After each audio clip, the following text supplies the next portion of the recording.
let me tell you this, when you study church history, you will read where the church started making a mistake. And I will tell you where that came from. When Emperor Nero was one of the vicious emperors that persecuted the church, historically speaking, right? At that time, if you were born again, you would not even last up to 72 hours. So other aspects of the kingdom were not the interest of people. It was just to stay. Martyrdom was all that they looked at. Now, when Emperor Constantine came, and the war that was fought with the sign of the cross, and he brought victory by reason of the dream and the vision he had, he now allowed the worship of God freely. The believers who were now saved, because all those who mentored them had died, they didn't know what to do with their remaining lives now that they were not martyred again. So it started bringing all kinds of versions of imbalances. A few people among them said, listen, we can't sit here and die like this. We have children, we have needs. And they broke out. And when you read the church, it was one move. Every move you call from the Protestants, the Puritans, it was a detection of imbalance in another move. Let us be careful so that we don't clap for ourselves too early. Our children will edit our scripts.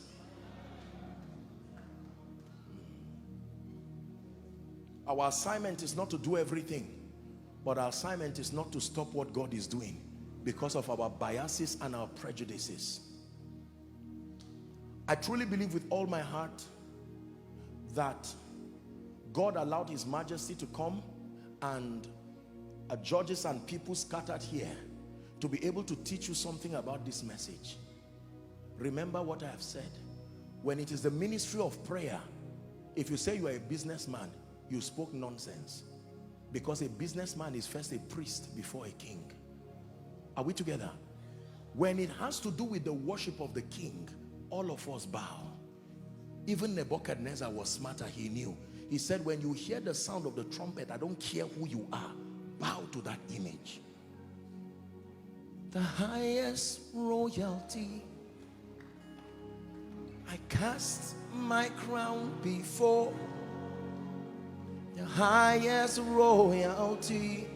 So there is a meeting point where businessmen, apostles, prophets, teachers, are we together?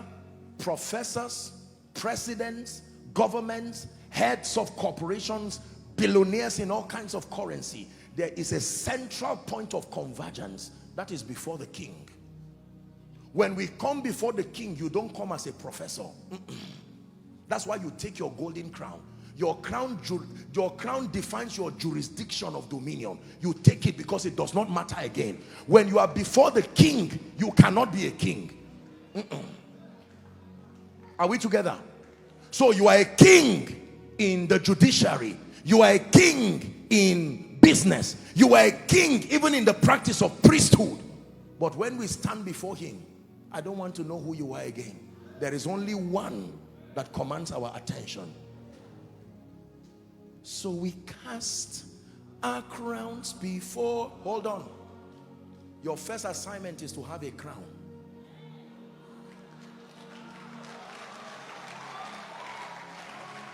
Your real worship is not your falling down. Your real worship is that your crown worships first. So by the time you stand before him without a crown, he says, what happened? I said you are kings. Where is the crown for being an influential person in the judiciary? There's nothing to cast. Esther, where is your crown?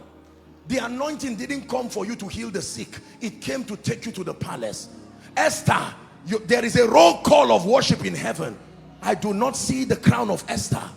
So when we stand to worship him, Elijah stands with his prophetic crown. Daniel stands with his governmental crown. Joseph stands with his economic crown. Are we together?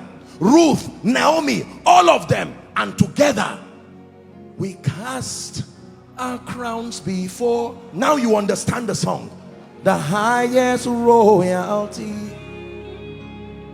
I am undone before your glorious majesty. He's the King of kings and Lord. of lords. You are the King of kings. Listen, you understand the song now? When you are getting your crown, it is because one day you will cast it before him. So when you stand before him, you will say, I am a professor. Lord, I did well. I stood to represent your purposes in the educational sector, but I am still a priest. So as Elijah kneels down, the professor kneels too. The doctor kneels too. I have become a consultant surgeon. Through my expertise, I have set up hospitals today, and by the privilege of God's grace, I have advanced the purposes of the kingdom. O King, here is my report. The king bows to the King of Kings. That's what Daniel saw. Daniel did not see weak men. Read the vision of Daniel. Daniel saw kings bowing to the king.